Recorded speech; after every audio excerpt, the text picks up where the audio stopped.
we are talking about Barbie. And Barbie is directed by Greta Gerwig and written by Gerwig and Noah Baumbach, and follows Barbie and Ken as they journey out of Barbie land and into the real world and learn about themselves, life, and the patriarchy. The film stars Margot Robbie, Ryan Gosling, America Ferrera, Will Ferrell, Ariana Greenblatt, Kate McKinnon, Simu Liu, and Michael Cera, as well as many other people, but those are the main ones.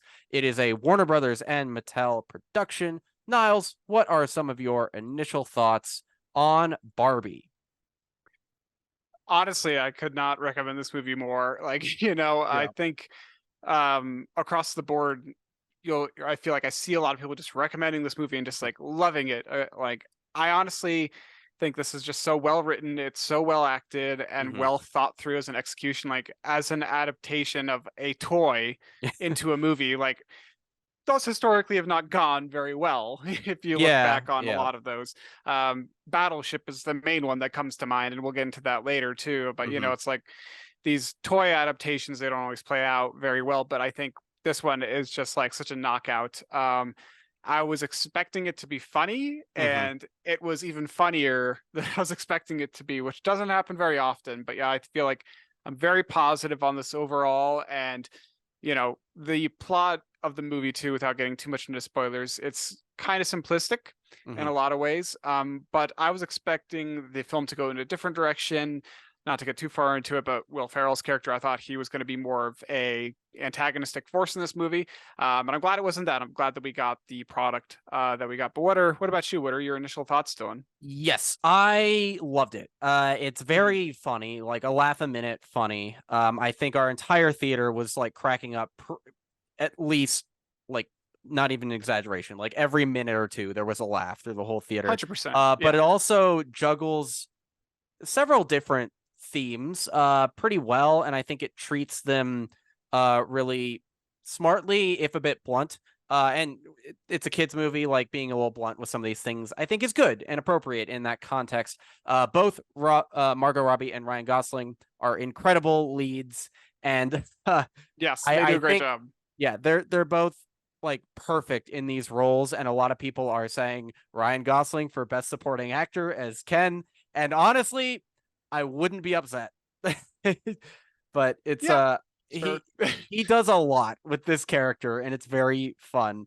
And not to discount Margot Robbie either, she carries quite a lot of the movie on her back. And I do want to just give a nice side note is Oppenheimer as well, but this movie specifically, I am seeing all over my social media just people who never talk about movies posting pictures of like huge groups of people they went to see Barbie with, and it's like it's so Yeah. wonderful and just feels good to see so many people be excited about the movies, right? And Yes. last 100%. night the theater was insane for this on a Sunday. And when we went to see Oppenheimer last weekend, the theater was insane for this and Oppenheimer as well. And it's just really heartwarming to see the movies be this, packed. Um, It but is.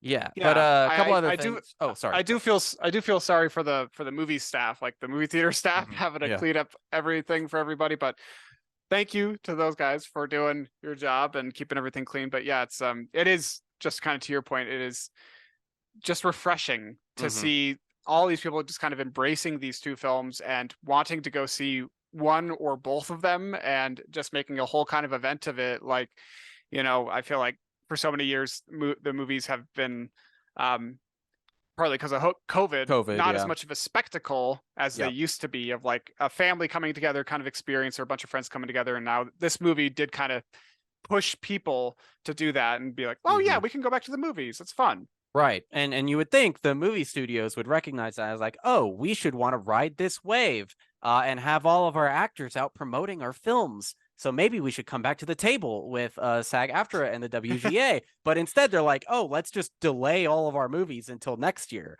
after we've starved all of our writers. Hmm. So that sucks. But back to Barbie, the set design of Barbie Land specifically is so well done. It's awesome. And apparently it Yes. caused a shortage of pink paint, which is really funny. and costume design was also great. Yes. Like Oh. Barbie obviously gets quite a few like fun outfits, but Ken, like his Yes. his there's that one point in the movie you see in the trailer. I'm not gonna get into the context of it until spoilers, but he's like wearing a white mink and a black headband and black leather pants and like a leather vest and sunglasses. And he Oh puts my two gosh. pairs of sunglasses on, and it's the funniest. Like if I'm willing to shave my beard in October, that will be my Halloween costume. Beard shave pending. We'll see about that. Yeah. But great dance sequences as well. I'm Just Ken, I'm sure you all have heard about online, is phenomenal. Great choreography. And there are several dance sequences, and they're all pretty great. Yeah. No, I was dying at the one at the start where it's just like, oh, come over to my house. It's just a blowout party with planned choreography and everything, and Yeah. they're all dancing. Oh, But not like, much. Just a big blowout party. it's so funny. Like, I just love it. And but there's one bit that just made me really laugh, just like Mhm. cackle in the theater, where it was like Ryan Gosling and I think one of the other Kens are Ken's. on the floor, and they're Hmm. just kind of like scooching their way off the dance floor Yep. because they're lying down. It's It's so awesome. funny. It's so Uh, good. Lots But of great attention to detail in all those sequences, man. yes. But Niles, we need to get serious for a minute here Oh, because oh, okay. I don't know if you know this, and it's Mm. very, very unfortunate that I have to share this with you, but Barbie went woke. Oh I no. know, and as a result, it went broke by making about $750 million in about 10 days.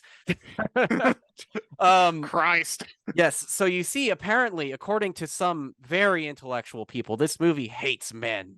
It hates us so much. And it thinks men and women have to be separate from each other, is what Oh, these individuals are saying. What a funny and stupid thing to say. seriously though. I mean, this movie I really don't see how anyone can walk out of this movie and be like, I hated that, or that was such like woke propaganda. Like it's just got so much like so many positive messages. Mhm. Like we could like sit here all day and kind of analyze this movie and pull all these different things out. Yeah. But like it's just so full of like so clearly full of love and positivity, and like it's not being like men have to be this way and women have to be this way. It's like it feels just glowingly positive. Yes. And I would say, speaking as a man, and you are as well, I think Yes. this movie is very kind to us Yes, overall, it I would is. say. It could have been a lot rougher on us Yeah, for it could sure. have been, and maybe in some ways should have been. But the people who are making these complaints, obviously, they are not genuine. They are propagandist, of course, and they're counting on their audience either just hating women or not having seen the film and being able to be grifted to. There's a whole economy for that sort of thing. It's a Hmm. political project. But Ben Shapiro, the man who was doing this, we know you love the movie secretly. You can't admit it because He you're a does. reactionary fuckhead, but like he's been basically cosplaying as Ken in all these videos. Like he he denies it, but we know he's a theater kid. He just hates minorities and women a lot. And Yeah. has to, put up a front. But yeah, fuck him. He's a bad person. Moving on. The Yeah. movie He's is terrible.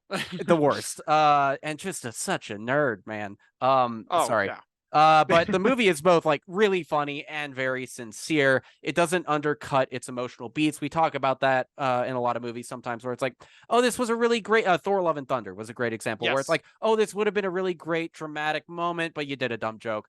This movie doesn't do that despite having probably more jokes than a movie like Thor Love and Thunder did. Yes. But yeah, and you have a note here just about the marketing and the buzz around this movie because it has been pretty incredible to see.